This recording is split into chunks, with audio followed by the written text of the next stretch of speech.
The following program deals with a controversial subject. The theories expressed are not the only possible interpretation. The viewer is invited to make a judgment based on all available information.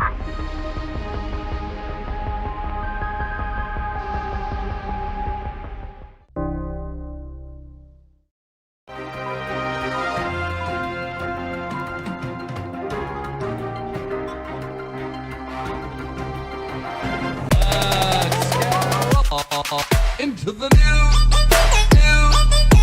into the into the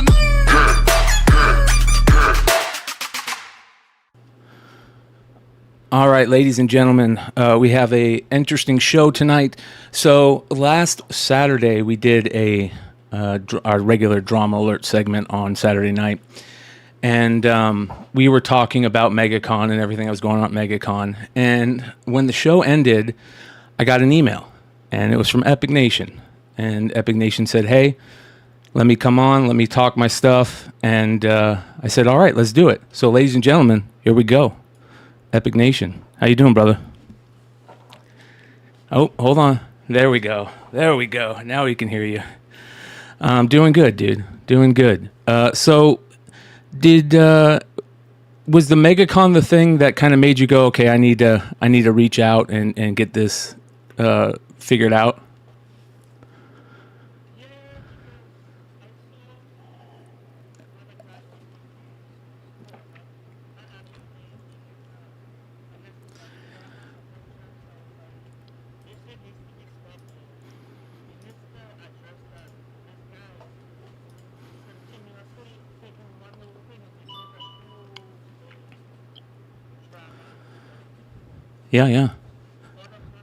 Yeah, of course, man.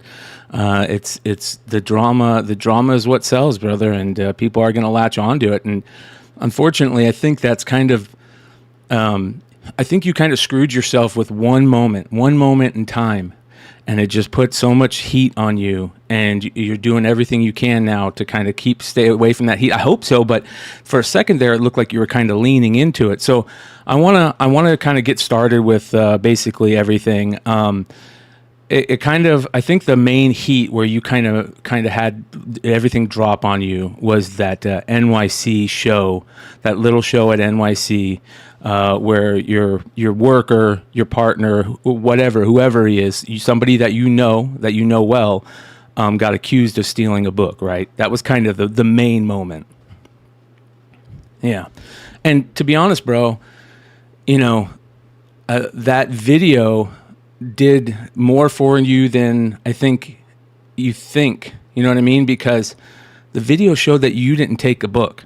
It showed that your partner took a book, right? And yeah, and that was kind of the moment, I think, where if you would have kind of just said, "Hey, I'm sorry, this happened. It was a mistake. We're taking care of it. Boom, that's it." It would have been nothing. What made you decide to lean into it so much?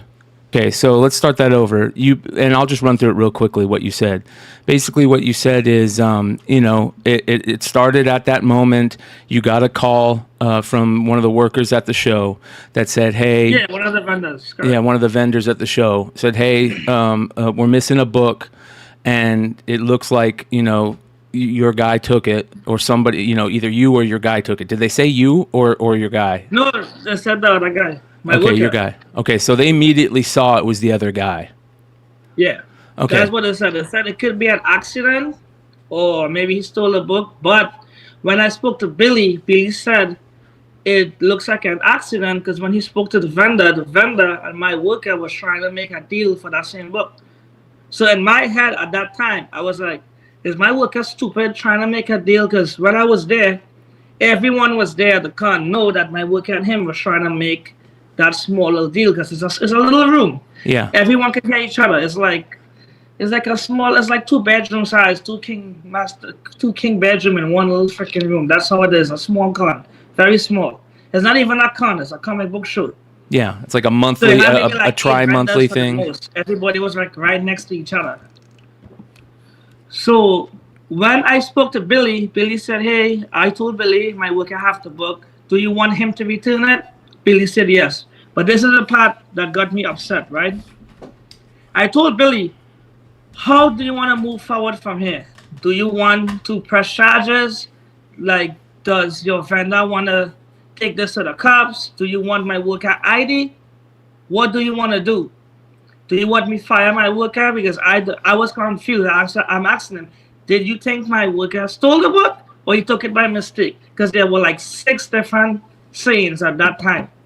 By So that Billy time, told me, hey, by that time, were you only hearing from the vendor, or had it spread to social media at that point? no, so, this was Saturday. It spread Sunday. Okay. So basically, Saturday, I spoke to Billy. We talked about it. Billy said he's not going to press charges. He do not need his IDs. Okay. Everyone make mistakes. He said it looks like the guy made a mistake. I don't think he stole the book. It's all good.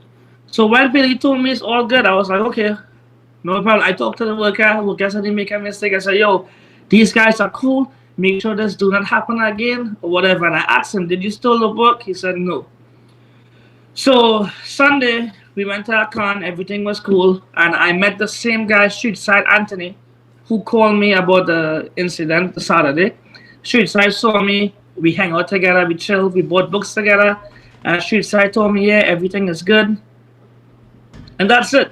And then 6 hours after, I saw a post from the vendor or someone that Epic Nation stole the Amazing 300. That's why I get so upset and I retaliate how I did. I was just like angry. I was just, I look bad. What can I say? Because I was upset that they said I stole the book when I spoke to Billy. So I feel like I was being set up or I feel betrayed. I feel lied to because I spoke to Billy. Billy told me it was all good. And that's how I ended up doxing the number or whatever people were saying at the YouTube show. And I was angry because I feel like, and also I didn't threaten nobody's wife. So when I text Billy, I still have these text messages. Billy said he don't know why the vendor pushed me up when the vendor said it was all good. So I was like, what do you mean? This makes no sense. And why he's saying that I stole a book? Look, and then I took a picture of the vendor. His wife was there because she was there with the crowd or whatever. So I took a picture and I posed, look at these vendors trying to make lies to set people up. I didn't post it. I sent it to Billy. So by sending that message to Billy, Billy showed the vendor and then they said I threatened his wife. How is that a threat? When I literally, and they have the post. I didn't threaten his wife. Yeah. I just took a photo. I didn't post the photo. Just how they post me up, like my name and stuff. I did the same. But I didn't say. You were angry. Billy, I can post this too. Let's try to end this peacefully. Yeah. Yeah. You were angry. You were angry. You felt at the Southern show. Yeah, real quick. You felt a way because you were already talking to the dude behind the scenes, and then you felt like everything was going to be okay. We're okay, and then he posted something out. He shared with other people. Is that what I'm getting at? I spoke to the shop caller, Billy Bob.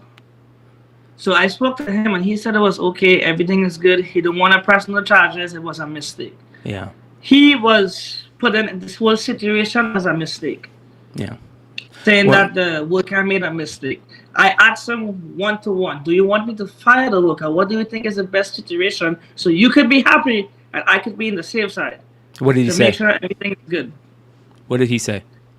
He said, no, leave the worker. That's why I was like... Yeah. And then it kind of just... Like, why all this drama Sunday when this happened Saturday? Yeah. At that point, do you think at that point there was already a big target on your back from things in the past before that? What do you mean, like target on my back? What in the past? Like there's been times in the past, and I don't think it's a bad thing, but there's been times in the past, even before that, where you kind of got into it with other retailers and this and that, and I think it's a big part of your like bravado, like or like what whatever you're selling thing, like you're utilizing it, you're leaning into it to utilize it to monetize the haters, that type of thing. And it kind of happened with a few retailers before that. We don't need to name names. We all know who those retailers are, and you know. We can name names. I don't really care at this point. But what I'm trying to say, I had no issue with any retailers. Yeah. Besides the situation, like, you guys have to let me know this. You gotta tell me, so I'll let you know if it's true or not. Because that's the only situation I was involved in actual drama. The other situation was the Nick GQ situation, which cheesy is like cheesy whatnot stuff. Yeah, cheesy whatnot stuff, basically. Whatnot stuff, and the one that Binky's posted me for selling a book that I started at $2 for high. I was like, and who's Binky's? You know what I'm saying? At that, and okay, so then at that point, once Binky's gets involved, and Justin and Binky's Nemesis Prime, they have their live show. This thing just starts to like avalanche on itself, right? People are coming out of the woodwork, you know, with saying stuff about you. Some people, it was very interesting, man, because I think the first thing. Can I say something too? Yeah. You see, when the whole stuff started up, right? When Pinky started post on Nemesis Prime, they said that ASM 300 was stolen, a Strange Tales was stolen, a Dr. Voodoo book was stolen. It was like too much stuff live. That's why I was getting upset. I know it was just Amazing Spider-Man 300, right? But now it's like 5 books now they're saying that's stolen. Like, what's really going on? I think it was 2 books, right? Was it 2 books? Yeah, I think it was a Doctor Strange and a 300. The guy said, the guy didn't. Yeah, but then they was saying like a Dr. Voodoo. It was too many stuff at that same time when everybody was tagging me and posting up. I know it was Nemesis Prime, Binky's, his whole crew. Because I know why they did it. It's attention, drama sells. Epic Nation, I just came out from New York Comic Con, which I had a blast. I was a top comic book retailer at that time. Yeah. Still is. I'm not getting affected. The only affection right now is retailers, not customers. But what I'm trying to say is, at that time, my name was out there. Yeah. I did over 36 Marvel exclusive with my logo behind the book. So I'm not just a regular retailer. I come from the bottom and I make my way almost to the top. So it was news for them to spread about Epic Nation. Nemesis Prime used to come on my Whatnot show and used to buy books. Yeah. So my viewers. I do think that you kind of you got angry, and rightfully so. I get it. We all feel a way when somebody takes a shot at us or a perceived shot at us. But I also think that you kind of leaned into it a little bit, because I think even the Binky's post, there was a mention of like, hey, if you have any info, reach out. At first, it was kind of like that, and then it just kind of blew up, right? Even your Whatnot sales at that point were pretty. I mean, they were pretty fucking hilarious, dude. I'll give it to you. They were funny, man. Hearing you kind of just burn a lot of people, but you were even leaning into it on those. Like, what do you mean burn a lot of people? Oh man, there were some sales where people would jump in the chat and kind of throw like hey, I'm here. Everybody would start putting up lollipops and calling them this and shit. Like, and we all know what that is. I mean, What do you mean? Yeah, we always. Yeah. Suck a lolly. You know what I mean? It's funny. Suck a lolly is like, it's like a good thing or a bad thing. It's how you want to use it. Suck a lolly is just a catchphrase we use for fun, for joke, for kicks. If you're having a bad day, just tell yourself suck a lolly. Just a fun thing that I created with what I'm gonna say, my viewers or my customers or my friends or whatnot. Yeah. So that's how we create a nice little thing going. And suck a lolly is not a bad. Like if I say, yo, Brian, suck a lolly. If you tell me a joke, if I say suck a lolly right now, it could be like, yo, fuck off, or it could be like, yo. Well, it could be a good thing or it could be a bad thing. Yeah, well, you know how I'm going to take it. Yeah, I'm going to take it as, in all reality, something that isn't that great if you're saying it to me. But, I get it. I get it what you're getting at. It's something that you can kind of skirt around with. But it didn't end there also, right? I mean, it kind of jumped on to the next thing. It followed you a little bit. It started following you a little bit. Next thing you know, you're kind of bragging about going to the Jewish convention. I'm going to be there. Nobody can stop me. That type of stuff. This is getting to the point where I think everything changed. If you once. So Brian, I didn't brag about it. I just posted up that we had a private signing with Frank Miller. Yeah. And I know I was being attacked continuously. I already have spoke to Jewish Khan about the situation and stuff. And then we realized, then at that same point of time, when I posted up, I saw Pinky's like post up and stuff and said, hey, he spoke to Jewish God, Epic is banned from the con. So at that point, I was saying, yo, these guys really taking the time to email shops about me. I was like, okay, cool. Let me prove them wrong. So everything Pinky's and Trevor been saying, let me prove them wrong smartly. And also, well, let me get to that point a little after this one. So I went to the con. There was no ban. I was there at the con. And I advertised, yes, I was there as a guest because of somebody else, of Albert. Everybody knows his name. And I was Albert guest, and we did a private signing with Frank Miller. I don't know what's the big problem. I did a private signing with Frank Miller at the con. And that was it, bro. It's like, and then Big Keys was telling people, oh, Epic Nation get banned. He can't go at the con. I'm going to ban Epic Nation from all the cons. And let me tell you, this interview right now is not about Big Keys. Big Keys is on no one trying to use this little drama to, I don't know, get a little famous, get some attention. I don't really care. I know he's going to make multiple shows about what I'm saying right now. But let's get back to the point. I went to the con, right? Nemesis Prime and this idiot, what his name is, Comic Dunes, said that they went to the con and they get banned, which is an absolute lie. Jewish Con could even make a post or email you and said, no one was banned, no photos was there. They literally, and I was like, these fucking idiots actually really made a YouTube show with a whole lie, with a flag saying, I'm surrendered. Epic beat us, guys. We got banned from this con, which was absolutely bullshit. No one got banned from that con. They could have happily entered that con.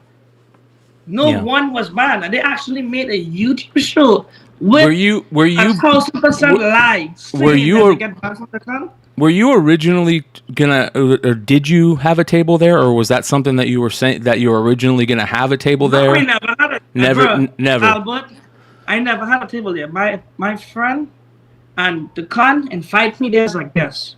I didn't pay for no ticket. I was absolutely free.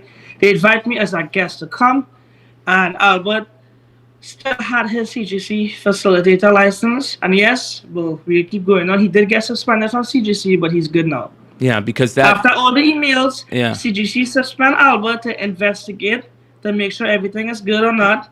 And then before we jump to that, because I want to explain that, because that was one of the things that kind of started coming out is this thing with Albert and the CGC issue. Yeah, but bro, could I just, who cares, bro? It's like drama after drama, bro. It's like, look, they're trying to pin me down with that Amazing Spider-Man 300, right? First they said that I stole the book, whatever. When they realized my worker actually stole the book, they tried to jump from one thing to the next to just bring me down. Yeah. So that's number one. Secondly, it's like, okay, Epic Nation, still at 300. You know what's hurting them? That I still have my people, bro. I still have my loyal customers buying from me. That's what hurting everyone right now. Yeah. That's what hurting other retailers. It's like, and a lot of retailers told me, Epic, you know what, bro? You don't have a customer problem. You have a retailer problem. I was like, yeah, so what? You know, you say who cares, but I think this is the biggest problem. You know, and everything that your name gets brought up on, there's only a couple of things where I'm kind of like, you know, this is kind of an issue, and we'll get into that. But I think for the most part, they're small things. They're just childish YouTube, internet beef stuff, right? But here's why people care, because I think that there's something special about the so-called comic community, even though I say there isn't one. There's no YouTube comic community. And I'm saying I don't care about the community. I'm just saying about the drama. It's about people just making up lies to sell to the community to get viewers. Because, for example, if they don't have no drama, they won't get no viewers. Like, look at example, the whole Megacon stuff, right? What about there's plenty of people that I don't think are doing this for content. That I think are, I mean, there's people that are doing it for content. There's people that are doing it for both reasons. But I think there is a large reason there that, you have to protect your community at a certain point. And if you hear things or, multiple things over and over with a certain person, whether it's real or not, you know what I mean? I'm not saying that all of it is justified, but if your name keeps coming up, and especially with things like, other issues with other retailers and money, that's a big problem right there, man. And I think that's what is being gatekept and protected. Like, we have to make sure that these people aren't in our community. And yeah, I totally understand, bro. yeah, but let me address your point right there. Okay.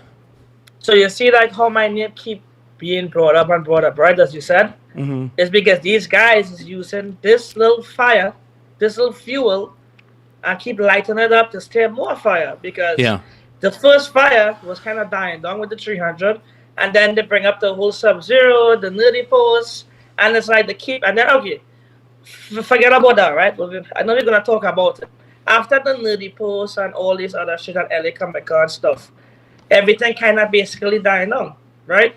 So now for Megacon, they just literally took a little situation and trying to make a whole big drama out of it, which is like, who cares? Matthew Waite and Epic Nation, and that same night when they did the show, right? Matthew Waite came on my whatnot and said, hey, Epic Nation is a good guy, we're gonna work together. So like, bro, it's like you literally just creating lies and lies with fire. Yeah, and I know, and it's come. I agree. I understand. I totally understand. Yeah, they're not only are they fucking up your money and your business, they're fucking with your personal loyalties or friendships or whatever it is. So, I know it's come to my attention that Matthew Waite, doesn't like the fact that people are bringing this up and this and that. But I don't think it's anything on him. I want to make sure that is clear. Yeah, bro, but there is nothing to talk about. Me and Matthew Waite are good friends, and we're gonna work together. And nothing happened to Megacon. It's no drama. It's like just lies. Yeah. He even said it. I sent you a screenshot, right? Yeah. What did he say on the screenshot? Let me find that screenshot real quick. I got it. So, for those of you guys that don't know, basically, the most recent, and I will say that Epic is correct. It feels like it goes high, it dies down. It goes high, it dies down. It goes high, it dies down. So, for those of you guys that don't know, recently in MegaCon, Epic was talked about in an issue with an artist. Not being able to get his table and not being able to get his room and badge. And, it got talked about. It was a rumor going around the con, whatever it was. And, let me open this a new tab here.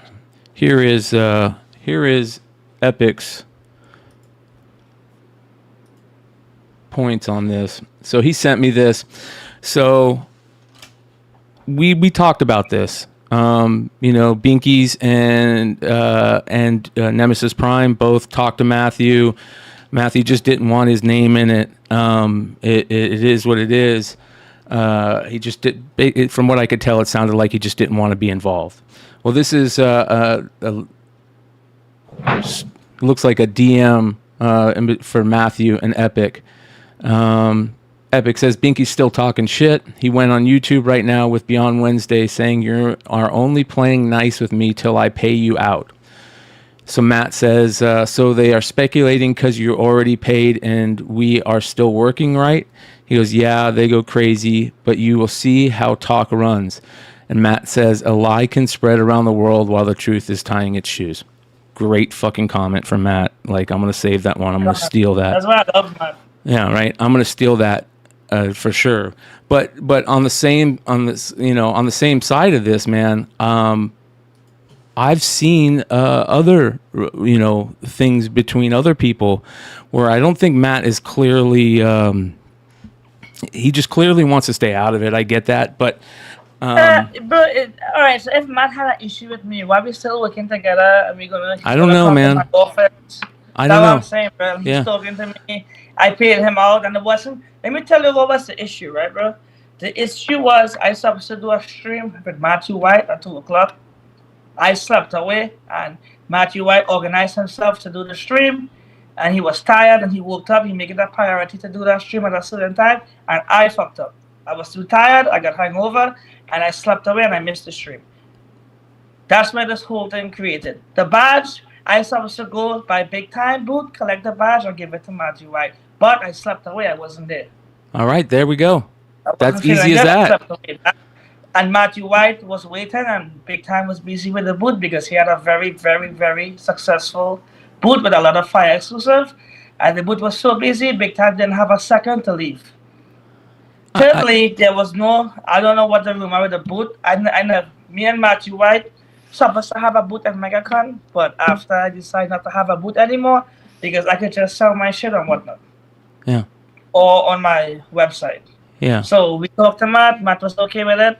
We decided to go Megacon and do a few streams. That's what happened. Everyone had a good time. It's just that day I supposed to go give Matt his pass and I fall asleep. There was no issue with no money payments or whatever. People That's just easy, man. That's while the stuff was going yeah. on. I think most people would be like, okay, he fessed up to fucking up. He overslept. He fucked up. That's why this didn't happen. I think that's great. I think Matthew Waite, and you know what got him upset? We was drinking and stuff the same night, but he would up. He made it his priority to get there because he's committed to what he loves and what he does, right? Yeah. And I'm committed too, but 2:00 is a little too early for me. But I stood by. I could have said, "Hey, Matt, let's do it later." But I just trying to be nice. Like, hey, I will go 1:00, get your badge, meet you outside for 2:00. But I couldn't do it, bro. I overslept. I fucked up. Let's talk about some of the other things, and I think there's a couple that are really big to me. One, that being Sub-Zero, the whole Sub-Zero thing. Somebody that from all aspects of what is out there, you guys went into business together for a little bit. You helped each other. You would help each other make a little money, and vice versa. It seemed like it was working out really well. You had a big following. Sub-Zero was able to get the books. A lot of people work that way, still to this day. Okay. Yeah, so I used to buy a lot of books from Sub-Zero. But before we go into the Sub-Zero, let me just mention, I did my Instagram show about Sub-Zero, already explaining everything in the situation. And I think everybody already saw it. I had the videos with him and all the proof when I was offering him to buy him back the books, wherever the grader have, or let's go together with the grader, meet at a police station and collect your books and pay the grader, but he didn't want to do it. I already proved that Sub-Zero just used this little thing as a drama. Basically, Sub-Zero, all these videos Sub-Zero posts on his IG, that's what I bought from him from my house. I bought these books from Sub-Zero. I already have documents on file for a court case for Sub-Zero. I sent Sub-Zero a total of $215,000 for books. Half of those videos I paid Sub-Zero for, that I bought from him. The ones that he sent to Graydon, he didn't give me the books. He gave the books to somebody else.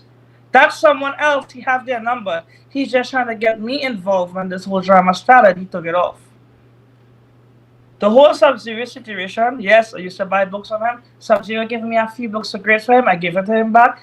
Sub-Zero started giving the grader who graded the books for me. He said, I'm not going to call his name. He do not want his name. It's not Albert. It's a different guy. Sub-Zero know who the grader is. He have his information. He have his phone number. The grader tried to reach out to him. I have multiple messages to meet Sub-Zero that I got involved and said, Sub-Zero, let's go meet the grader together. Safe place. Sub-Zero owed that grader a lot of money. He gave the grader books. He didn't pay for grading. He didn't pay for witnessing fees. He didn't pay for nada. So Sub-Zero have to pay this whole bill before he get the books. The grader already have Sub-Zero in court because the grader do not want Sub-Zero books. Now, I told Sub-Zero, hey, some of these books is not 9/8. Now Sub-Zero is saying, yo, I give you a 9/8 book. I have this on video, which I showed in my Instagram live stream I did. It's still saved. That Sub-Zero said that all his books that he submitted is 9/8. If it's not a 9/8, we have to pay him for, which is bullshit. He's guaranteeing a raw book a 9.8 CGC 9.8 grade. All his books must be 9.8. So the grade, I was like, when I ask the grader, hey, this how you get all his books not eight, which I know is bullshit. I submit 50 books thinking all is not eight. I get back like 10 9 sometimes, bro. And the grader was like, hell no, this guy have 7 5s, 8 5s, 9 0. No book is pressed. He has some 9s, but not everything is 9s. Well, there's obviously, I can understand that. Obviously, that there are people that think that they're going to get better grades than they have, but it's obvious that there was money that wasn't paid to Sub-Zero. Yeah, are you guys currently in a court case with that, or? So my next point, we putting him to court. We are putting him to court. Why? So because the reason why he owes my grader a lot of money for the books. Do you not owe him any money? Are you saying you don't owe him any money? I don't owe him nada because all the messages. So he said I'm involved because I give him the grader books. So he gives me books to give the grader, right? So the books he gives me to give the grader, I said, okay, I can pay for it. Or I could give you the books back. I have a video recording with him saying this, bro. That he don't want it, he just wants 50,000. 5 minutes after, from 50,000 in the video call, in the phone call, recorded, he said he want 30,000. 3 minutes after, from 50,000, he said he want 25,000. From 25,000, he said a minute after he want 12,000. So how much money is really owed? I told him, bro, we know the books really value $3,000. Where the hell you got 50,000 from? So if I really owe you 50,000, why would you say 50,000 from 25 to 25,000 to 12,000 to 8,000? Why would you take $6,000? It could be hurting for money. He could be hurting for money. I mean, if he's expecting to get 50,000 from you and he hasn't gotten it, I mean, if he's hurting for money and he just needs to pay bills, he's like, listen, just give me this. I need to get my bills paid. Not a 50,000 loss if somebody really owed that money, but they'll put them to court. And the problem is, we said, hey, I'll give you back the books. Give me your list. I'll buy all these books raw for you. All your 100 Scotty Youngs, all your Delado trades. I will do that for you as a friend, as a favor. I know you hurting or whatever with a grader. If you can't afford the books right now, just say, hey, I can't afford these books right now. If you want, let me buy the raw books from you and make some money or work out some payment plan with the grader for books. But Sub-Zero don't want to do that. He want all his book one shot and pay the guy after. The guy's not going to go with that one. The guy have the books. I have texted with Sub-Zero 4 days ago say, bro, let's end this whole beef. Come meet me with the grader. What is he saying? Payment plan with you to pay him for the books. And he don't want to do it. Okay, so you keep talking about a grader. Who's the grader and that you're using to do this? And is he paying for this grading, or are you kind of like? Yeah, he's paying for everything. He dropped the books out, so it's a service that where, say you have 5 Scotty Young, right, and he's going to a con, you give him the books, he go to the con, he pays Scotty Young for his witnessing fee, he CGC the book, and then he charge you $50, $60 a book. All depends on the signature of the artist. Did Sub-Zero pay him for that to get those books? Sub-Zero didn't pay nothing. Sub-Zero just giving them books. And I did want Sub-Zero. I was like, bro, you keep giving this guy books. You got to start paying for some of these books.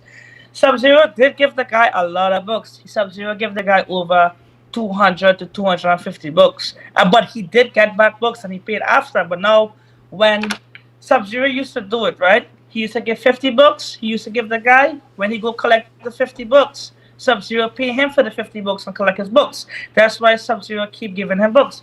But to a point, Sub-Zero gave him too many books and the grader didn't get back. And now, say like the quantity adds up to 200 books and Sub-Zero have to pay 24,000 to collect these slabs and Sub-Zero don't have the money. And now the grader is hurting because he paid all his grading fees and witness and he have these books and he don't want it. So the grader paid for all the grading fees and the signature fees on the books? Yes. And Sub-Zero, and he's never been paid for that? No. Wow. How many books did he get signed for him? I estimate from the list I saw from the grader, there was, I think, 150 yellow labels. Epic, would you do 150 freebies like that? What do you mean? Like, would you just say, hey, don't pay me when it's done? Would you do that? No. So what happened to the grader was Sub-Zero said, "Hey, I'll pay you next week. I'll cash up you." Sub-Zero just giving them books, and it just add up to a lot of books, bro. And let me tell you something too. With this grader, he shipped books to Italy and stuff to get signed, so he don't really pay right away. Also, like when he shipped the books to Italy, he pays after because he have a good relationship with these guys. And CGC and stuff. He has his account, he paid the CGC, but when he ships stuff, sometimes it goes to somebody else's account and then they ship him the books. I don't know how it works, but he shipped a lot of books to Italy. He worked with Sub-Zero for more than 3 years. So this is not a 1 year basis, 2 year basis. So 3 years. Sub-Zero didn't just give books, Sub-Zero get books from him, and I bought the books from Sub-Zero. Sub-Zero always do yada yada, but when I took a break from buying books from Sub-Zero, I think that hurted Sub-Zero because he wasn't selling the books he had on his IG or whatever platform he was using to sell it. And then when this guy asked him for money, Sub-Zero didn't have money to pay him. And also, I started buying Sub-Zero books like crazy too. So when I bought all these books, one time I spent a $15,000 bill on Sub-Zero, right? And Sub-Zero got excited, but I took half of his inventory at that time. So Sub-Zero get nervous, bought a whole set of raw books and dropped it to the grader the next day, but then pay him to grade the books. So that's what happened. That's what really happened with Sub-Zero. With the bill, with the books getting high, is I have nothing to do with that whole situation. That's why Sub-Zero could only make lies.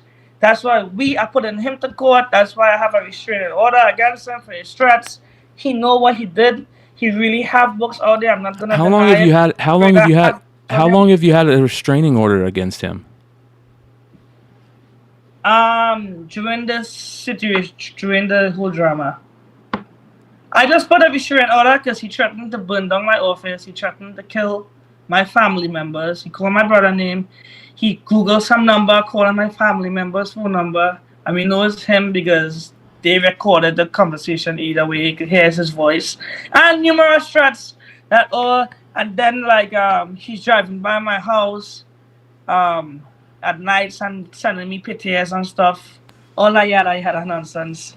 It's like, bro, if you have I told him, if you really need money, just pay the money. Just do what you gotta do. Just say, hey, I need the money and I can't afford it right now. Yeah. And I'll try to work with you because I lent him money from the past. During New York Comic Con, he told me he had a situation where he couldn't pay his mortgage or whatever, and he need books. And the creator didn't have the books yet at that time. I sent him $7,000. Us a friend with nothing, and up to now he still owes me that $7,000. He said I sent him that $7,000 for the books I owe him. Well, does he? That's what I was just gonna say. Did you? Yeah. So, but he's still saying you. It sounds like you still owe him money on those books that didn't sell, but he owes that grader a shit ton of money. So, are you just saying until you pay him, you're not going to get your money type thing? No, he there's don't this owe triangle. Me. I don't owe him anything. He owes me $7,500. He owes me. You gave him that $7,500 as a front on the money that what? No, I gave him that $7,000. He asked me to borrow money so he could pay guys who he took books from. That's what he said. That until he get enough money to pay this guy, and also the books didn't come yet. At that time, he wanted the money borrowed because books was getting delayed. And he couldn't. And the grader didn't get some of the books yet, and Sub-Zero wanted to pay all the guys. That's what he told me. So I said, okay, I'll lend you $3,000. He said, okay, no problem. Boom, next day he said, hey, could you lend me another $3,000? I was like, sure. Then next day he was like, $500, I need $7,500. I want to do some stuff. And I said, sure, no problem. I sent him $7,500, bro. If I was trying to rip him off, why would I send him $7,500? And he owes, and I don't owe him anything.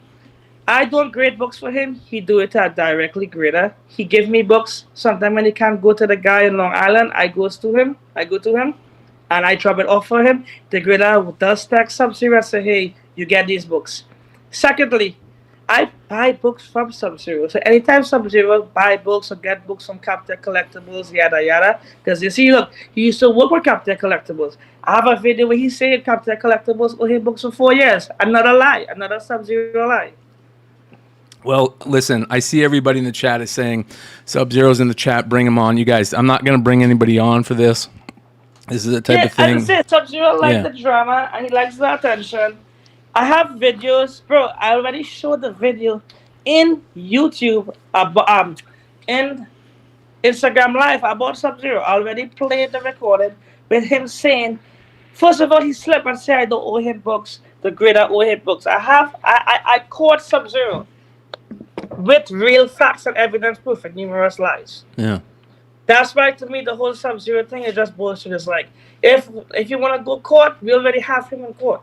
I already have his license. I already have his name. I'll be honest, man.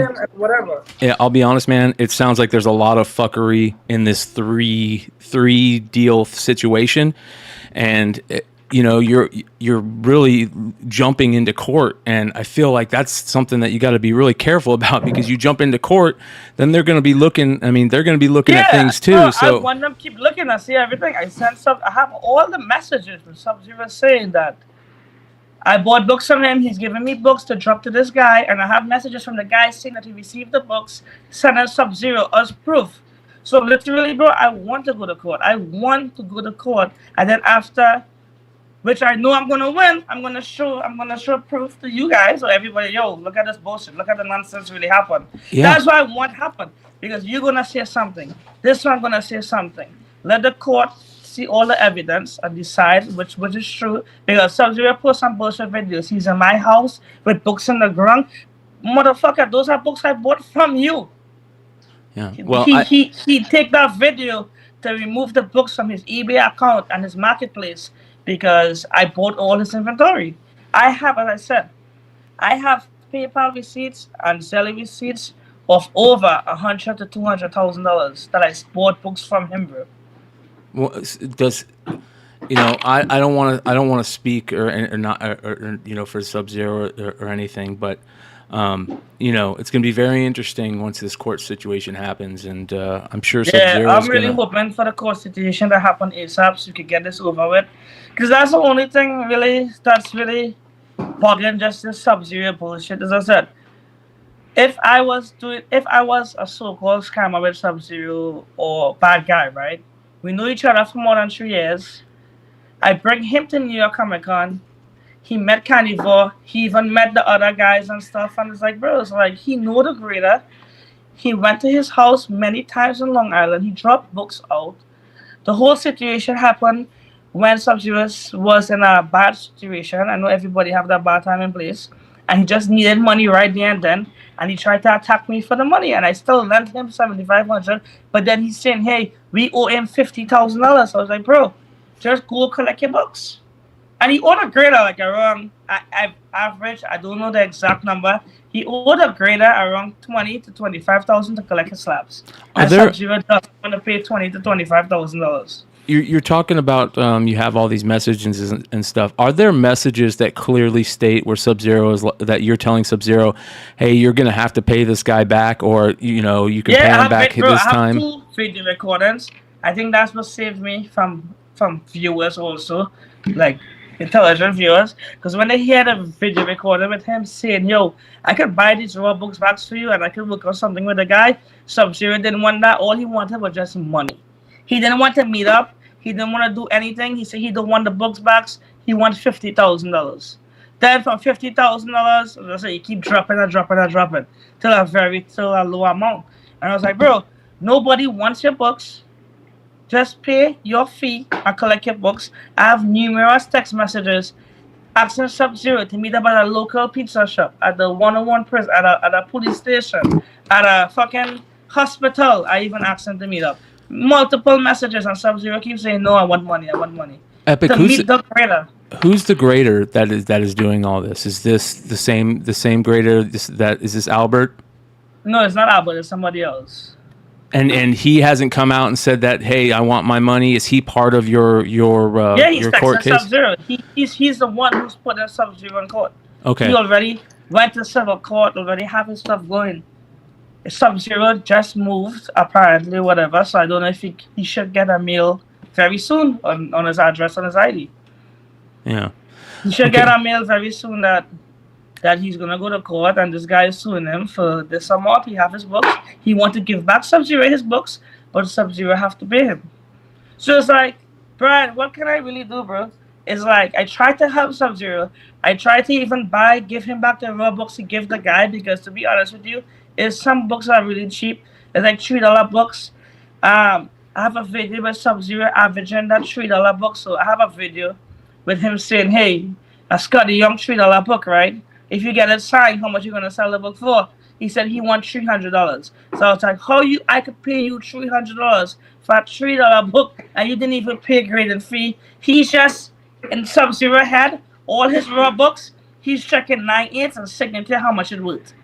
So was he? Pay the grader, so he was kind of like crazy. So was he saying that, hey, when you were talking about the recording where he's saying, hey, just give me 50,000, no, just give me 25, was he saying just give me 25 and take that other 25 and pay him his grading fees, or was what was up with it? No, he just saying take 50,000 for everything, then he said 20,000 for everything and he's done. Then he's saying 10,000 for everything and then he's done. Well, different numbers. I played the recording in my Instagram live. It's still there. You can go ahead if you want. Everybody already hit. I have many messages about it. That's how it is, bro. Okay, so let's Sub-Zero. We'll give him a chance to come out and talk about this, and there will be court documents at some point if the court session has happened. And let's talk about another one. Brian, I can put my reputation on the line. The court situation is happening. You're definitely putting your reputation on the line. It is happening. Okay, so and I have a lot of messages too, but other retailers that I post that Sub-Zero did the same exact thing to them, where he gives them books to grade and he doesn't pay, and it adds up to a lot of money, and you have to run him down. And people even post up about him. I shared it in my story too, with big companies like big comic book shops, big comic book retailers who go to cons, have big booths. Bro, they message me. I showed it in my story. That's why some people know Sub-Zero is full of shit like a duck. Well, because I showed proof. Let's talk about. The trust is not going to be on my side, but the people who actually see the real legit proof that other retailers who they buy from saying that Sub-Zero did him the same thing is like, bro, come on. Yeah. Shout out to Spec Media. Appreciate that, brother, with that $9 super chat. I love it. All right, so let's talk about another situation that came up at the same time with the Sub-Zero stuff, and that was your relationship with Nerdy Girl. That was also something that kind of played out in the public. That I think you were kind of feeling it. You were kind of angry, and you kind of said, threw your shots out there. All right. Yeah, what's the situation with Nerdy Girl and any money owed and anything like that? To be honest, I was so hurt that Nerdy actually know that was like a low point in my career, I guess, in my comic career. To actually because that same 2 days ago before Size that drama, you don't understand. Nerdy was in my room in Whatnot, in camera, saying, I love you, bro, I love you, the best, and whatever, right? And then 2 days ago, you make that post. How you expect to feel? Yeah. That's what I'm trying to say. That's why I lashed out how I did, and I was a little hurt, because 2 days ago, that motherfucker was on my show, saying she loved me, and blah, blah, blah, blah, blah, blah. I just, the next day, after 1 day of the post, the next day, you attack me, so brutally, I owe you so much money. That don't make no sense. But I can tell you what happened. I still owe Nerdy some books up to now. I'm not going to lie to you. I still owe her some books. And look where the books there. In the bottom there. All damage. 6 boxes came damaged from Marvel. So waiting for a replacement. So once you're saying that once you get a replacement, you're gonna give, pay up what you owe with Nerdy type deal? Yeah, that's what I get for the books. Well, here's the problem with that. I think the biggest problem, and I'm not saying it's your fault, the biggest problem is, man, she's not going to make any money on those books. Those books are giveaway books at this point. Yeah, Billy Bum, I hit into hookah, finally. Yeah, there you go, brother. But you're not smoking up nothing, and you were smoking, and you're not taking up a spliff. Yeah, I told everybody before the episode. I told Epic, I go, man, the one thing that we're gonna have you do tonight is just slow down because you talk so fast. And he goes, well, I'm gonna smoke some hookah. I go, you smoke cannabis? He goes, no. I go, you should. So maybe one of these days we'll get Epic to smoke some cannabis. It'll help him. Shout out to Heroes Reborn Comics, Heroes Reborn for that super chat. Super sticker, $19.99 super sticker. Thank you, brother. I appreciate that. I think that something about this community, like there's the comic book community as a whole. I look right, bro. I want to say something. Morbius just say still owes Daniel 3,500, right, on the chat. Mm-hmm. When Daniel came on video, that's why I got upset. She said I owe her 5,000. Then she told my friend she owes 7,500. Then she told somebody I owe her 12,000. Then she told somebody I owe her 2,000. And all these guys create a group chat and show the screenshots. And that's why they still fuck with me, because Nudie was just talking shit. Because they know the truth. I think that's why retailers still fuck with me. Who Nudie working with right now? I still have, even the books that she bought into, I get these books all the time because they still fuck with me. Because they know that I didn't do Nerdy nothing wrong. Yeah. Well, here's the problem. Nerdy's saying you owe her 4,800. Shout out to Heroes Reborn. Thank you. You owe her 4,800.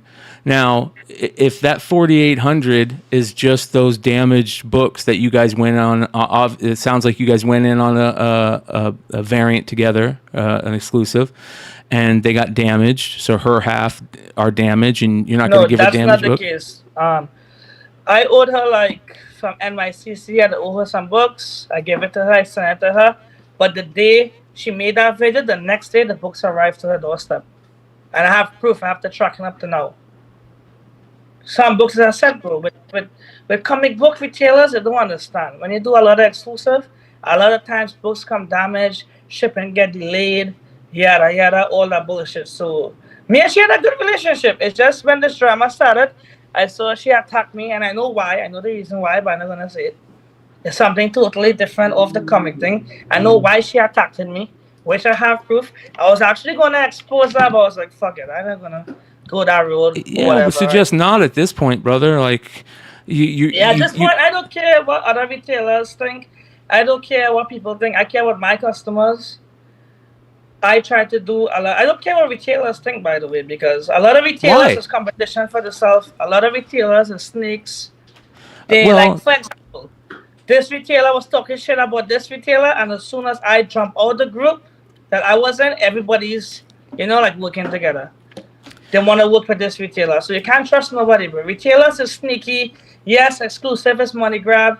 That's why I start taking a break from certain exclusives. Yeah, I know.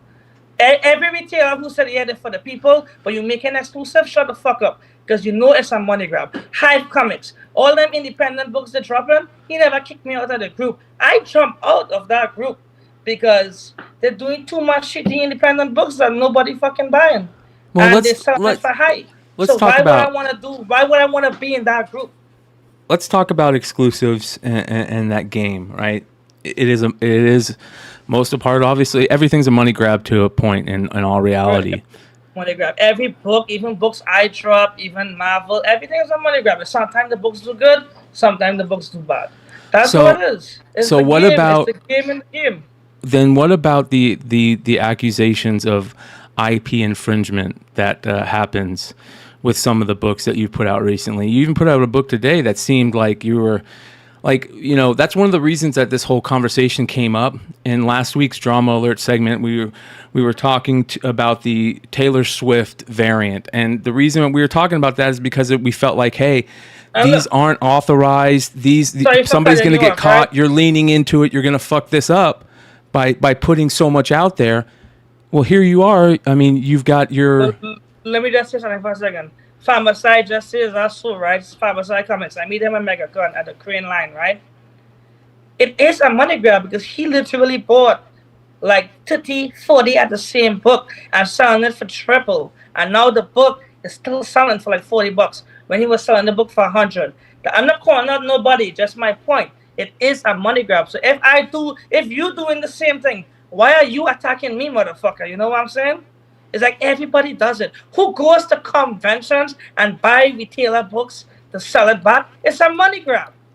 Because next day it goes for way cheaper than what it is at the con. It's all about hype or whatever. That's how it is, bro. That's how it is. course. Everybody does it. Daniel does it. Morpheus does it. I do the same thing all the time. Rage does it. And yes, I drop books. IP infringement, Binky could just take it down a notch. Let me explain to you. The Minnie and the Mickey Mouse I dropped today, yeah, that's the cover. And thank you for people who buying the cover. The cover is sold out. I have a few left for whatnot. Thank you so much. That's a regular parody cover. It's basically Mickey Mouse and Minnie. And we try to use the version of that Mickey is Steamboat Willie. Yeah, Watch but the nose and watch the S. It's Steamboat Willie's version. yeah, but what about Minnie? Steamboat Willie's version. Watch Minnie's version. Watch the nose. Watch the face.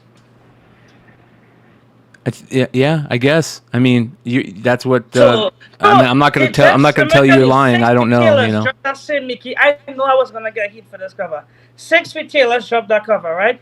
Mm-hmm. On Megacon, and everybody's dropping it. As soon as your boy Epic drop it, there's a situation, right? But it's not a big deal. The cover sold out. Okay. Well, let me ask you then. 6 other retailers were in on this book. Who created this variant? No, not this book. Okay. 6 other retailers did Mickey and Minnie. A Mickey and Minnie variant. Yes. Okay. And okay. Megacon. Did they get called out? No. Big artists did the covers too. Yeah. Yeah. What about the Nintendo stuff and the Pokemon stuff? This is a regular parody cosplay Mario Hulk 340 homage that we did with Crane and Crane homage. Crane, make it clear, Crane and Crane did not do the cover. It is a Clayton Crane homage. Okay, it's the Venom homage that Clayton Crane did. It's just like an art book when people do their covers. A lot of other artists before me did a lot of Mario covers. A lot of Morbius friends did Mario covers or whatever, right? A lot of covers I use. But as I said, anything when I do something, bro, there's an issue. This is a regular parody cover of Mario holding the Nintendo glove reflecting Mario for Cosplay Wars. Cosplay Wars is not my book, but I work with people who own Next Level Concepts very closely, and they rent licenses or they pay whatever they do to make sure they don't get sued. Because if they had to sue somebody for this cover, they're gonna sue Next Level Concepts. I'm just a retailer for the cover. This is a licensed published company. Okay, let's talk about what is in the interior of these books. Is it the same stuff on all these? I could have one right now. I'll show you. Let me see if I do have one. This was another one that got brought up a while ago, but same type of thing. The mini. One. Let me see if I do have one. Hold on one second.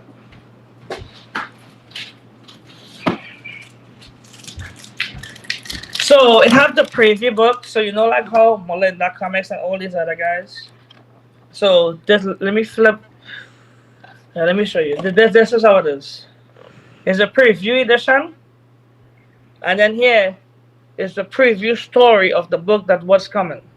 So when CGC create this book, they create this book as the preview, as Cosplay Wars #1 preview.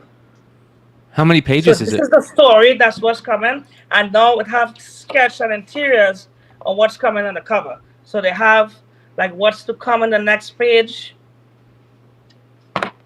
and then they have like sketches of covers of characters of the cover.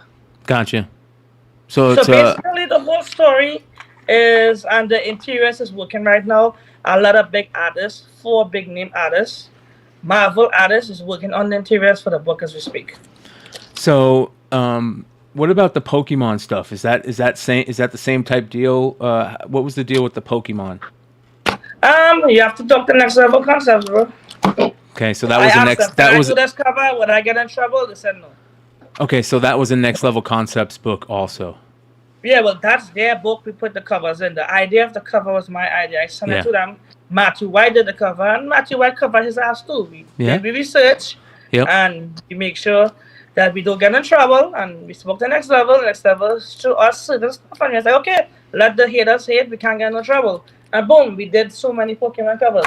Just like after we did the Pokemon covers, look, Kyle Willis did a Pokemon Pikachu cover. Did he get in trouble? No. No, I Because agree. I agree. Let's be honest here. There's a lot of fuckery going across the board with variant comics. You're right. It is a cash grab. It is a way to yeah, but it also bury you. Like I drop my covers for so cheap. You don't see me dropping these books for $100, $200. That's what retailers sell the book for. I can't like look. I know we're gonna talk about the Spawn covers because that was a big. Like, look, I dropped those books for $20. The book is still selling for $80, $90. So if you like a cover, and the cover is cheap, and you really like the cover, it's not about money grab. It's not about reselling. It's about what you like. If you know $20 is not gonna affect your personal income, and not gonna affect you, and you really like this cover, and you're gonna enjoy it, would you buy the cover for $20? Yes or no? If you really like this cover. Yeah. Yes, you will buy it, right? So it's buy what you like. It's like not everything. Like when I drop something, I'll keep saying everything I drop. I'm just gonna say it out there. It could be a money grab, or it could be a nice book that you like because I drop it for so cheap. I do not drop books for $80 no more. How I used to, I drop books for $20, $15, and $10, and very low print run to try to make that customer feel a little happy that they get a book for like $20, limited to 50 number COA, and I do not repeat, I do not reprint the same cover over and over and over and over anymore. So I don't milk one cover. Why I said anymore? Because I did a big book, which is the Wednesday that was big, and we did the red version and the blue version. But I just saying I don't like these covers I've been dropping in Cosplay Wars. Long as 50 covers, that's it. Like, for example, some of these covers was a big hit. The Spawn, that was a big hit, right? People still buying it. Accent right now. I could go reprint the color splash version of the cover. Yeah. But I don't want to do it. I just make it not 50, limited to 50, and that's it. So who paid $20? They're going to be happy. Hey, I paid $20 for this stupid art book. Look how much you're going for. $200 in the Listen, brother.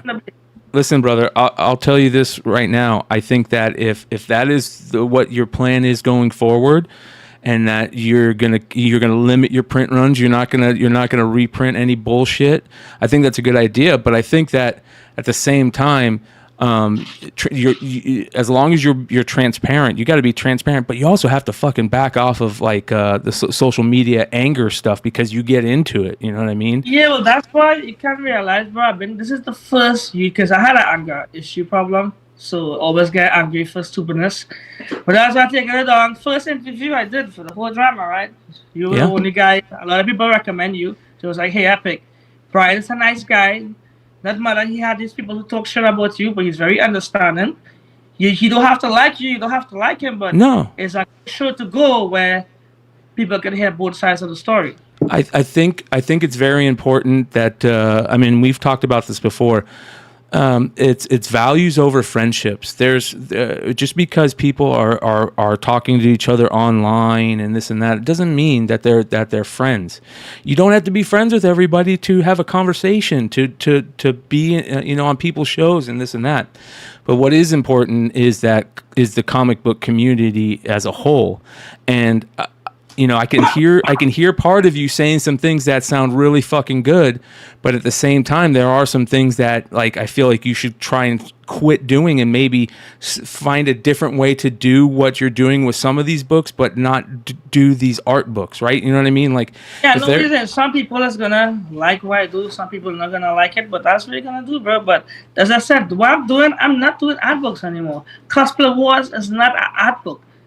That book is actually an independent company that's going to actually make more issues. Issue number 1, issue number 2. It have 4 big artists actually working on that cover. It named Cosplay Wars for a reason. It's a parody of real life characters. It just have to be a little different, and it's going to be a legit book. The whole story about Cosplay Wars is where a convention, and I like the story because it can really happen, right? Is where a comic convention, a virus hit a comic convention, and the virus is into 2 forms. It have like the blue smoke, and I just breaking it down very easy. Blue, like green smoke, red smoke. Is wherever the smoke hit, it only hit cosplay players. And then that costume they have on, they turn either they turn into that character, either good or bad. So red eyes is basically bad, green eyes is basically good, or blue eyes, whatever. Just making it very simple to understand the story a little bit. It So sounds I like like a the cool. story of the Yeah. book. It's basically a virus hit. A virus hit just like something like Pixels. A virus hit a comic book convention, and it only hit the cosplayers. All the regular people died, dead in the thing. And now there's up to the green eyes to kill all the red eyes from preventing a spread. Okay, so let's talk about Whatnot. A lot of people are angry at Whatnot for still rocking with you. What's your relationship like with Whatnot right now? What do you mean? Like, are you guys cool? I mean, is there an issue? Have they come to Can you I at any ask a point? question? Who is Whatnot?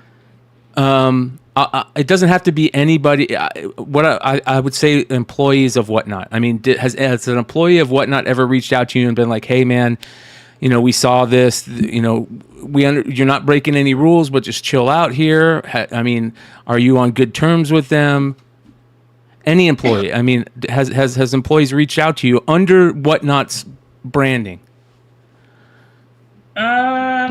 Yeah, I spoke to a few people from Whatnot, and they said, "Hey, just keep your head up, stay away from the truth. It's gonna take one thing to the next, and you know."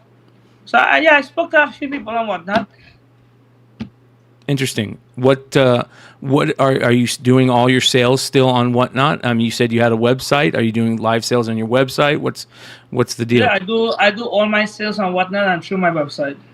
And so you pre-sell books and then you save some for Whatnot. Yes, correct. Yeah.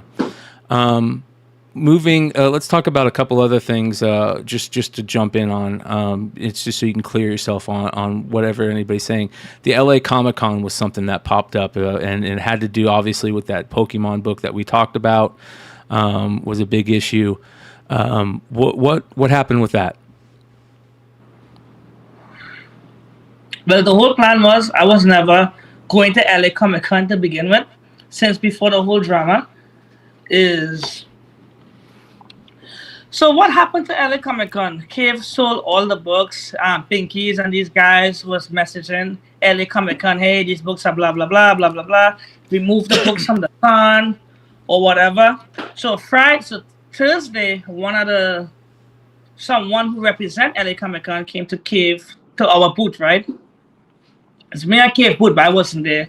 I did all my job before LA Comic Con, and they spoke to Cave. He showed them all the books. There was like Cave sent emails from before and stuff for approval for LA Comic Con logos and stuff. They saw the books, and then they was like, okay. It's because it had other people in the convention with those same type of books also, you know. So if they had to pull this book, they got to pull every book. You know what I'm saying? So he saw the book and he was like, okay. The only thing they was a little upset of is that we made a mistake. We put LA Comic Con logo on two of the books on the COA.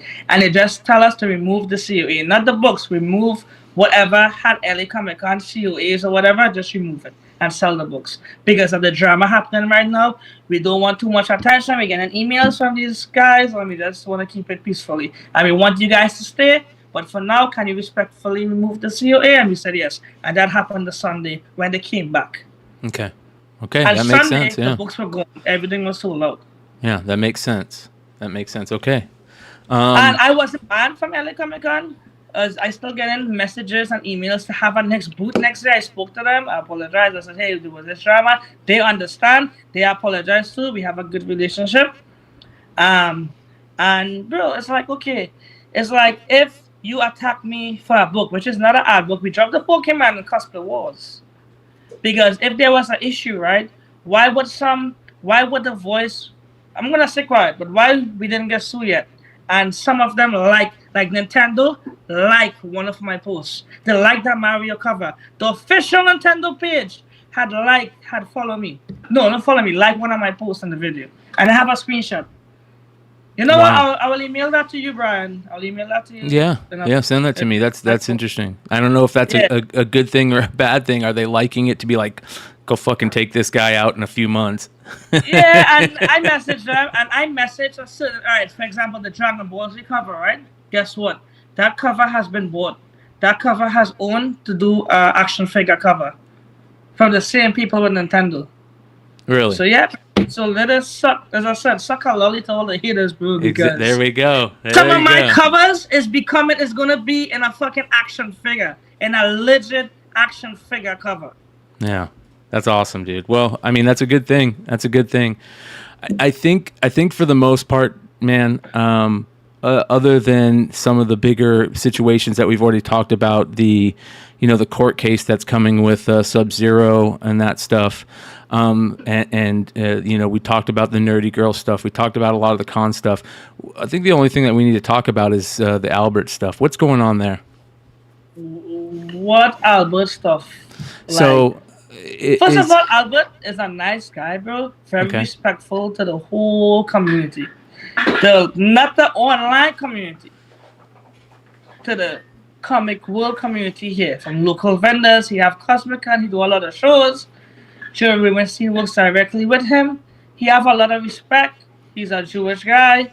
He's one of the head of the comic book in the Jewish community. The comic books guy, one of the Jewish community, and whatever groups they have and stuff. And they just tackle like Get It and Cave. I recommend Get It and Cove Collectibles to him to great books and stuff because they came to Cosmic-Con. And that's how we came up. Get It had a vendetta against me because I cut him out of a lot of projects. And then he started telling Toro, oh, Albert is epic guy. He get all his CGC books from him. But I use a lot of people, bro. Albert is just one of the 40 guys who create books for me. Okay. You know what I'm saying? Yeah. Albert didn't do nothing wrong. Albert go to cons. I'm one of his witnesses. And yes, we did get suspended from CGC as an investigation.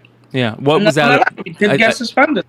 What was the reason for that? Did they give you a reason for why they were investigating you? Yeah, because they said that they're getting emails from people saying that we steal books and just want to do an investigation to make sure that everything that you guys didn't break any of our rules. Mm-hmm. So they called, so all the books we created, they actually called the artist or called whoever the agent was, say, hey, did this look familiar for you? Do you know this retailer? Do you know this guy? Do they pay for a grading fee?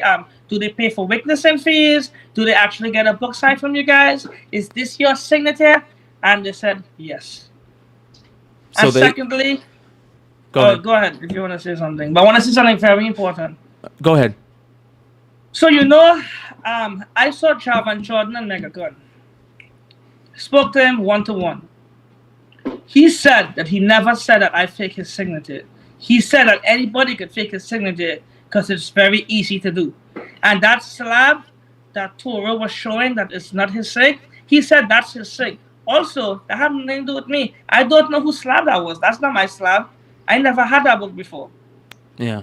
I spoke to Javan Jordan 101 on Megacon Orlando. That's why I went there to talk to certain people one-to-one. Good. Like, look, I saw Nemesis Prime. He saw me the Sunday when I smiled at his face and tapped me and said hi and walk away. Like, if you have an issue, come and talk to me. That's why I'm there at the con, right? Come and talk to me one-to-one. We don't have to be best friends, but if you have an issue, just come and talk to me if you want to talk to me. I'm here, right? Am I hiding? Am I under a stone? I'm here in Megacon. I went all this. I talked to all the retailers. Yeah. Who I had an issue with, I walk up to them directly and spoke to them. Look, I spoke to Famicide. I have no issue with that guy, but just saying, I spoke to Javan Jordan, what I gotta say. Famicide had posted me up and called me a scammer. I spoke to him, and then we talked, and we had a good understanding about each other, thoughts and respects, and that was it. So yeah, man, I think, like I said, I think that there is the only thing that I see. Anything that kind of makes me go, let's keep an eye on them and make sure everything, kind of dies down is there's been so much talk with your name in it over the last 2 years, right? Whether right or wrong, whether right or wrong. My name only started coming up because of this whole drama after New York Comic Con with Billy Bummer, that idiot. Billy Bummer is a big idiot. Everybody said, I can tell you, he's an idiot. He handled his shows very bad. He's not professional. He literally used this hype to promote his show. What does that say about a show promoter? I don't think that's listen, I don't think that's a bad thing just because we live in a world. You use scamming, you trying to say scamming hype or like negative stuff for how that influence the little kids who come to your show. Yeah, I don't think there would It's be like, something that come I on, would bro, do. it's not a thing, bro. You're using bad hype to promote. But at the same time, all bro, the time. at the same time, let's talk about that, because that is a community. There is a community that we're supposed to foster here. I think that, like I've said, you said some things that make me go, okay, maybe he's just wants to get on the right path, and you know, he wants to just kind of just lay low and do what he does. But there's other things that make me go, okay, if we continue hearing things pop up here and there, like where there's smoke, there's fire. Unfortunately, whether it's true or not, when the people out there are going to see that. Yeah. So the most important thing for you, in my opinion, is for you just to lay low and not get into these beef wars socially with these people. Yeah, but that's the thing. That's what I've been doing. It's just, you see how I've been keeping quiet since after my last, or whatever. Since last time, I've been quiet, bro. After LA Comic Con, I've been quiet. I've been proving people wrong. I've been doing my whatnot shows. I've been having, and you know what's hating people? That I'm still fucking killing it. And all these guys complain about Epic, and they're crying like little babies because I'm still fucking crushing it, and I'm still making the numbers I made before, and my numbers never been affected from before. But you don't want your fellow peers, and when I say peers, I mean your retailers, your fellow retailers. You don't want them to hear something about you that's going to stop them from doing a deal with you. It's always going to have people talk shit about me and other retailers. It's always going to have somebody. There's always competition for other retailers, right? But I work alone, and I still work with some retailers, bro. Big retailers in the name. And I'm still doing Marvel projects with them. I'm still doing good books. I'm doing independence. I'm doing Marvel. And still money grab. Like Spider-Boy #1, money grab, right? I'm going to keep doing money grab books, but it could be a money grab good book, or it could be a very good book. It's a chance here to take in this life. Just like Giant Size X-Men. Last year, that book, at 3.0 was $3,000, and now the book is $1,400. So that's how it is in the comic community world. Even Bronze Age books is money grabs at this point too. But there's difference between overall money grab and then doing things that just don't sound or feel right. That's the problem. Just like a lot of people who don't like art books, but a lot of artists does art books because that's what they do. I don't care about that. I don't care about this at this point. I mean, I think it's kind of cheesy. I think it's it's not my thing, but that's not the biggest problem here. I think the biggest problem is that you just need to keep your head low and get some really good time under your belt and continue trying to do the things that you were saying, like keeping your print run small, not screwing over people that buy books for you, because unfortunately that's a lot that happens with exclusive dealers. You know what hurts me to sell a book, and this is how I changed my whole selling spiel. I don't want to sell a book for $20 and the next 5 days a guy who buy my book selling it for $10. Exactly. That hurts me. Yes. And when I see that happen, and you know why a lot of customers like me? Because I don't do this for like show video. I just giving you a hint. I just actually send them free books. I just watch people's shows on a different account without Epic Nation showing up, right, and whatnot. I have a different account with a different name. I'm not gonna lie to you. And it's on the burner account or whatever. I use my wife's account, or I use my friend account, and I go on and I just watch to see people who have my books, to see if they're doing good or bad. And magically they just get a box on their mail with a bunch of books on my books. With my old exclusives, like say if I dump a book, like June, the whole issue with Toro and Binky saying Epic is liquidating, he's dumping all his stock and stuff, I was just getting rid of my old stuff because I had 3,000 trades, bro. You know what I'm saying? You can't sell 3,000 trades at $15 a piece. Eventually, you got to run it at $7. So I wait for my 6 months mark and I start running the books at $7. Some go for very high, some go for very low. That's how it is. That's why you call it $7 shows. Yeah. But not like, and then it's like, here's the thing though. Like new stuff I'm talking about. If I have a book and I can't sell the book for, like, that's why I do low print runs, even for Marvel. When I do my books, I want to work with a certain team that don't dump the book after if they can't sell it. Always keep it at that retail price, because I feel hurt to know that somebody trusts me and bought this book, and then the book that other people are selling the book for $5 after. It doesn't seem right to me. Yeah. Well, I'll be honest, man. Marvel. That's the biggest problem with these retailer exclusives is that the large majority of people who are buying comics these days, I feel, are doing it with some sort of idea that you're buying these because of they're collectible, right? And the second that you guys drop a bunch of books, you devalue what they had bought, and it makes them not only hate that book, it just makes them be like, I don't even want to collect comics at all. And you want to know, yeah, it's 3,000 trades. So when you buy a Marvel, you get 3,000 trades, 1,000 Virgins. And that's just talking to the chat. Also, this is why me and Nerdy had a fight. This is why I stopped Nerdy Girl from working with me in certain comics. Because she been dumping books. Other retailers, and this is how the world works, bro. It's a lot of sketchy, schemy people out there. Because some of these retailers telling me, Epic, we can't have you give Nerdy Girl books anymore because she's dumping the books. So when I told Nerdy, I'm not gonna give her certain books anymore, she get a little offensive. And then because Nerdy Girl dump books, we all know this. She wants stuff at $2. I do the same thing too right now with certain books. But what I'm trying to say is she wants stuff at $2. Retailers was getting upset with me and telling me that she's dumping the books, don't work with her, right? And look how the world's so funny. After the whole drama, when I come out of the group and stuff, then they still working with Nerdy Girl now because they had no choice. Because they need investors. They need people to buy these books. Yeah. They need people to buy these books because one guy, if you do 5 Marvel covers, right, bro, that's a lot of fucking money we're talking about. That's close to like hundreds and hundreds of thousands. Well, that's why I think that a lot of these retailers need to realize that these print runs are too high on a lot of these, and that's why you see so many retailers doing deals with each other. You guys are all getting in on 6 of you guys. Like it have Unknown Comics. Their books is all over the place and whatnot. So that's why I don't want to. That's what I'm saying. That's why I learn from other people's mistakes. I'm trying to develop a way how for me to buy a Marvel book, make money, but also make my customers happy without losing or making them lose money. It's very hard, bro. In this game, only one person wins. Yeah. So I try to develop a way that everybody wins. That's why I'm taking a break and I'm doing all these low print runs. And I think it's working good because people like it. They like the cover, they're buying it. Sometimes it's not a mega hit, but it goes for the same price it drops for, which is still better than it drops for 20 and it sells for 10 the next day or 5 the next day. Yeah.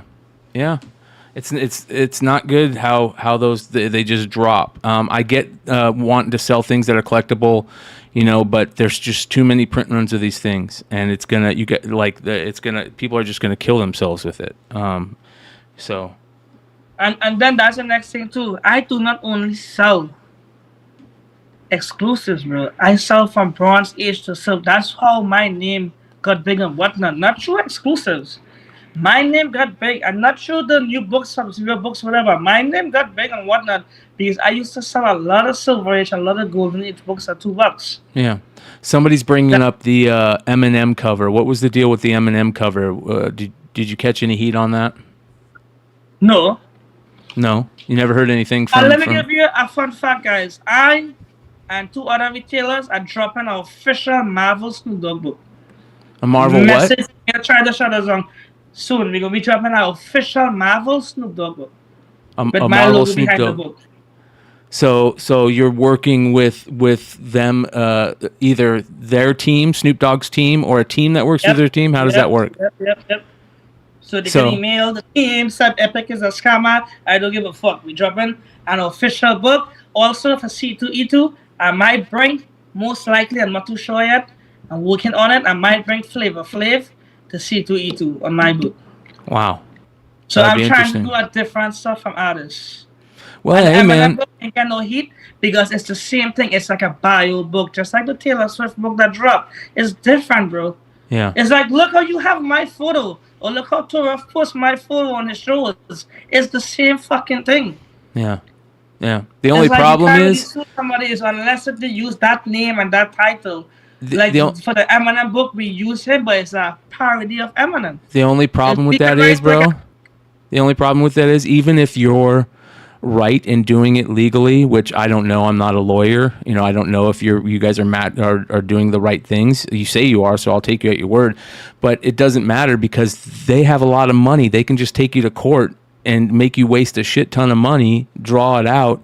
Like, I wouldn't even take my chance poking the big dogs because you're going to get fucking stuck in court. I couldn't afford to go to court right now with Disney or with Eminem or, you know, Snoop Dogg or Nintendo. It's that type of shit. So. And by the way, I have a good relationship because of the car rental business I talk about. I actually had a good relationship with 50 Cent. I have videos with him. I have videos with him in my house. I have videos with him with big producers in my house. And we are working together. And Snoop Dogg, 50 Cent already spoke about, I told him about the whole drama. I said, bro, I need your help. I spoke to him, one of my friends who's very close with 50 Cent. I said, I need your help. I'm going to do an ad book. I want you to do a stream with me in New York. What is the car? Stream in New York. What is the car rental? And it's going to be a 50 cents ad book. It's going to be an ad book with 50 cents. And guess what? He's going to stream with me. And I have messages on proof. So it's like, what are haters going to say, bro? What are they going to say? What are they going to say? Oh, 50 cents going to sue me, but when he's there. And then, yes, for Flavor Flav, I'm really going to try to get him to come to stream with me in C2E2 and be in my booth. What is this car rental? Epic, what is the car rental stuff? You said through the car rental stuff. Yeah, I had a still have a car rental exotic company. What is it? Have a legit car rental exotic company, bro. So you rent exotic cars, I'm guessing. Yes. Okay. How long has that been going on? Did you have that before comics? Way before comics? Yes, I have that for 9 years going on. 9 years. And is that something that that was something that I feel like there was something brought up in the past? Did somebody come after you because of some car rental issues?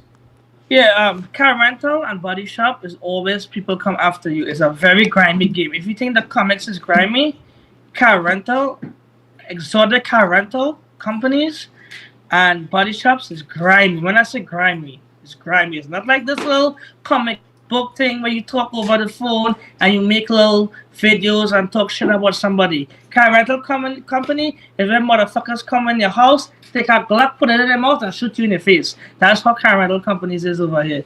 Exotic, grimy car rental companies with the street racing stuff is grimy, bro. That's why I took a break and somebody's renting my business. Is running my business for me. So basically, you're getting a part of the money that they make, and then doing your own thing, and just That's it. Because let me tell you, it's like drug dealer who rent exotic cars in New York all the time. Drug dealers and people who want to make music videos. Drug dealers.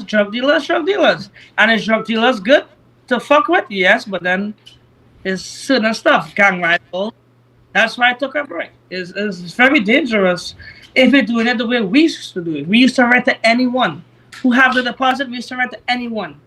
Now we do it legit, where we do background checks, and it have an app called Turo, thank God, and that's where we do focus all the car rental on Turo. Yeah. So they do everything. We don't really need to do anything. But back in my days, I used to rent to a lot of people I don't want to call no names. Yeah, I understand that. I get that. It's something that it is what it is. It's obvious. What it is. That's why I said I met a lot of people from the car rental, a lot of celebrities. A lot of have photos, bro. You wouldn't even believe. I don't need to brag on this and that. I met a lot of celebrities through the car rental business.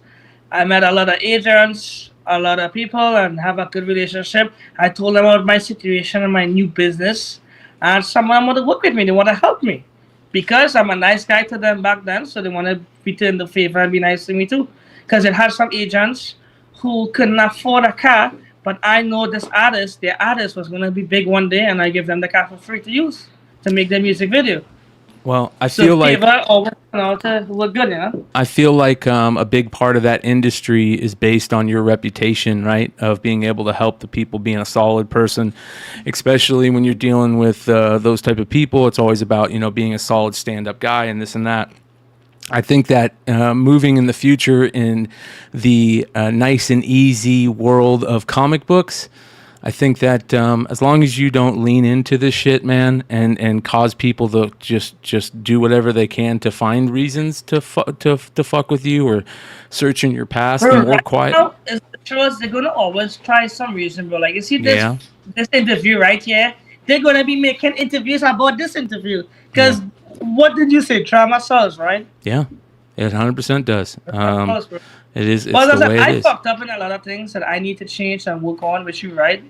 As I said, I was a little angry from the beginning. If I handled the situation better, it would have been a little better. But I was too like hasty. Maybe I was a little. I'm gonna be honest, a little cocky, high and mighty at the beginning of the situation. Yeah, bro. I'm gonna be honest. Everybody have that feeling sometimes. Even you and everyone. Like sometimes when you're in the highest point in your career. Or whatever, like the comic career, I was doing good, killing it with sales. So sometimes you feel proud of yourself, but you get a little too cocky and feel like, this little idiot talking shit about me, let him fuck off. You know what I'm saying? Yeah. But then sometimes that idiot have a valid point where you supposed to just take it down a notch, breathe, and just listen to what he got to say, and and try to develop a little better. I know what you say. I think that there's levels, right? And I think that when you get to that and again, we're talking comic books here, but comic books is why we're here. It's the business that we love. There's levels of retailers in this comic book world, and when you get to a certain level, it's not worth your time that it takes to fucking shoot back at these people. It's not worth your time to even bring up their name, right? And I think part of you is got to figure that out, but we'll see how it all plays out, man. And again, thank you for coming on, brother. This one of the things about my channel is I have a seat that's always open, as long as you're willing to sit down and have a conversation. I'm glad you did it, and I think that the only big problems that we're going to have to keep an eye on in the future and see how it handles out is the Sub-Zero problem. And then the Nerdy Girl issue. And other than that, I think the rest of the shit is... The issue, as I said, I'm not going to lie to Nerdy Girl. We have our issues and stuff. But I do owe her some books. And I even texted her a couple weeks ago before Megacon. I said, hey, I know I owe you some books. We're going to try to work it out and stuff. And I'm going to send you the books when I get it. And that was it, bro. I'm going to send her the books. And that was basically it. Nerdy have control, as I said. When the whole... You know what affected me the most out of this whole situation? Not the 300 situation with the work and stuff. That affected me a little bit. You know what affected me the most? By Nerdy Girl putting up that post.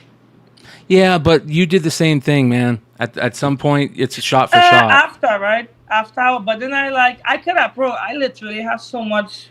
How long was it about her? But I didn't do it, right? Because I didn't want to. Fuck this shit. Yeah, but how long was the money issue a thing for a certain period of time at that point? Like, how long was there a money issue thing going on when that whole thing popped off? It was never an issue, bro. I used to always give her books because if there was an issue, why would she come in my life 2 days prior to the whole? Isn't she saying? Isn't she saying right now that you owe her $4,800? Is she there to come in? That's the thing. I don't owe her $4,800. I owe her like $2,500 books. Okay. So and then look, for example, Morbius said that she said I owe her $3,500. Now she's saying $4,800. In your interview, how much she said that I owe her like $7,000, right? Yeah. You see, get the fucking numbers right, girl. Like, she's so stupid. That's why people not trusting her no more. And other retailers, because she's lying. Well, I think what I'm saying? She's lying. Her numbers is not right. During your interview, she said a different number. Here on the chat, a different number. Her friends that she told, different numbers. So it's like, make up your mind, bro. How much I really owe you in books? Yeah. It's like, come on, are you so stupid? Well, I'm sure we're gonna hear from her now, and I would expect to. I like Danielle. I think Danielle's a trooper. She's obviously gonna say something now. But again, like I said, the two biggest issues that you're gonna have to really do some work on to get a little bit of love back from this community that doesn't love you, whether you care for it or not. I think it's important for you to do right by that, because comic book karma is a son of a bitch, man. Yeah, bro. That's why I hope she knows, and all the other haters, comic book karma is a son of a bitch, bro. All right, brother. I understand what I did wrong, though. I'm being honest with you. I know I'm not perfect. I did a lot of stupid shit in the past, and I should have handled my situation. But you know what hurts me the most? The people I did the fucking stupid shit with is like talking shit about me, knowing that I did the stupid shit with them. You know what I'm saying? Yeah. Yeah. It's like, what the fuck, bro? Like the whole nerdy team or whatever, right? Those idiots, I was working with them. And then because of the whole drama, then there's like talking shit about me, but then they're doing the same fucking thing. Does that make sense? No. They're doing the same art books, doing the same exact thing I'm doing. And it's like they're attacking me. Basically, they're attacking themselves, bro, because they're coming at me for art books, right? Which I'm not doing art books anymore. I'm doing cosplay wars because I have a good relationship with the people. And if they want to sue cosplay wars, I'm just a retailer for cosplay wars. It's a legit company. Yeah. So that's what I'm Very gonna say, good, bro. man. It's like whatever it is. If I know I'm always gonna have haters. Everything I do, I'm always gonna be attacked. That's why certain things I do, I'm very careful. Before I go to Megacon, I already know what I have to do. Everything I do now, I have to be very careful in what I do because I'm always gonna be attacked. Look, for example, the little Matthew Waite situation. That's nothing, right? But the trolls make it into something big, which is still not big. I ain't even supposed to be talking about it because I feel the drama, right? But I just here for this interview because I was thinking I never done an interview before about the whole situation. A lot of people told me recommend you, and a lot of people, someone from whatnot, told me to talk to you too if I want to talk about it. And I was like, fuck it.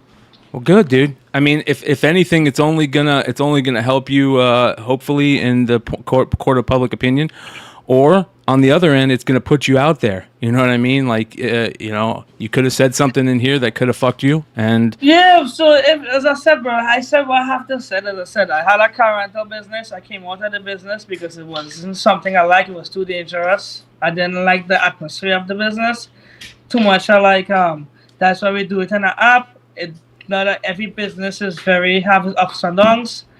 I subleased the business because I wanted to come out of the whole car rental business, and then yeah, I used to come and collect since the car rental business, and I had so much inventory that I paid same thing like Speckin.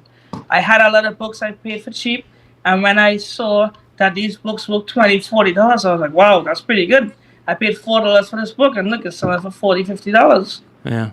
Well, And then I saw whatnot, and I'd start doing toys and Legos first. yeah, before that's what I hear. Hey, we all got those starts somewhere, man. So, listen, man, I appreciate you coming on. We're getting ready to hit the 2-hour mark. Everybody, I got another show that I do on Wednesday nights. We're gonna open that up. If you guys, whoever out there wants to come on, you can come on that show. We're gonna talk new comic books and all that stuff. I'm gonna jump real quick and end this. Epic, again, thank you, man. You guys can find Epic out there on Whatnot, and we'll keep our ears to the ground, man. And if you ever want to come back on, just shoot me a line. All right, bro, later. All right, later, bro.